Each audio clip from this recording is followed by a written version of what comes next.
Magandang araw mga peeps! Magluluto ako ng bibimbap. Isa siyang Korean food. Nakita ko lang din to kay Sir Rico, dun sa isa kong pina-follow sa Reels. Sabi ko matry ko nga kasi namimiss ko na rin kumain ng Korean food.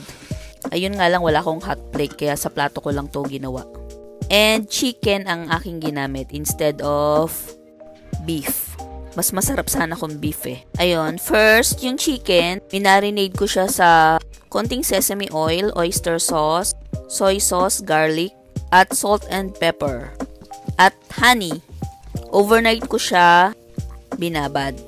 Tapos, yan, ganyan. Niluto ko na siyang ganyan. Nilagyan ko din siya ng konting cornstarch para medyo malapot siya pag naluto. Tapos, ang veggies na available ko lang ay carrots, mushrooms, at saka spinach. Ayun, yung carrots, hiniwa-hiwa ko lang ng maninipis na medyo mahaba. Tapos yung spinach ko, pinutol-putol ko lang siya.